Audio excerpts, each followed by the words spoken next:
તો હરિદ્વાર અને વેરાવળ વચ્ચેની નવી ટ્રેન અમરેલી જિલ્લાના રેલવે માર્ગ પરથી પસાર થશે, પરંતુ જિલ્લાના કોઈપણ સ્ટેશન પર સ્ટોપેજ આપવામાં નથી આવ્યો। આ નિર્ણયથી જિલ્લાના હજારો મુસાફરોમાં ભારે અસંતોષ જોવા મળી રહ્યો છે। આ ટ્રેન અમરેલીના વડિયા, કુકાવાવ, લુણીધર, ચિત્તલ, લાઠી સહિત અનેક મહત્વના સ્ટેશનો પરથી પસાર થશે, પરંતુ કોઈપણ સ્ટેશને સ્ટોપેજ આપવામાં નથી આવ્યું, જેથી સ્થાનિકોએ તાત્કાલિક અસરથી અમરેલીમાં આ ટ્રેનને સ્ટોપેજ આપવાની માંગ કરી છે।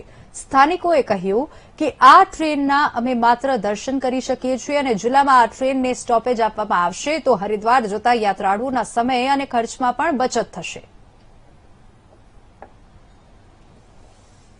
હરિદ્વાર ટ્રેન ઉપડે છે તો વડિયાને જો સ્ટોપ આપે સમજ્યા અને મળે તો 3 જિલ્લાને તાલુકાને લાગુ પડે એમ છે।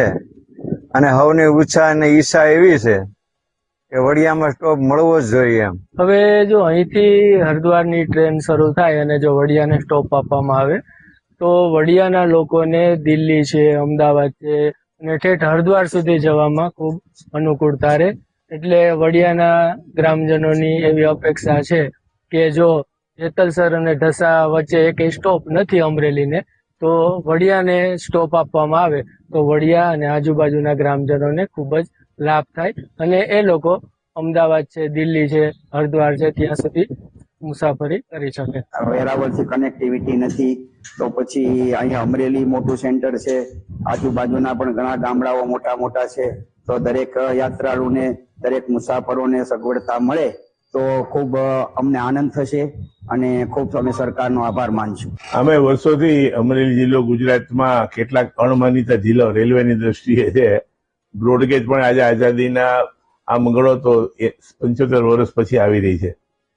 અત્યારે બ્રોડગેજ રેલવેનું કામ ચાલુ છે, પણ એ દરમિયાન વેરાવળ અને હરિદ્વાર વચ્ચેની જે ટ્રેન છે એ જેતલસરથી સીધી ઢસા પહોંચે છે, એના 2 સ્ટોપ છે એમાં। હવે એ દરમિયાન એ વડિયા, લાઠી, ચિત્તલ એવા અમરેલીના તમામ સ્ટેશનો પરથી પસાર થાય છે, પણ ત્યાં એક પણ સ્ટોપ નથી। તો આવી લાંબા અંતરની ટ્રેનનો અમરેલી જિલ્લાને લાભ મળે અથવા અમરેલી જિલ્લાના લોકો લાઠી, ચિત્તલ કે જઈને લાભ લઈ શકે એવી કોઈ વ્યવસ્થાઓ થતી નથી। એટલે અમરેલી પ્રત્યે કોને ખબર, કઈ ખ્યાલ નથી આવતો। રેલવે તંત્રનું કાયમી ઓરમાયું વલણ રહ્યું છે।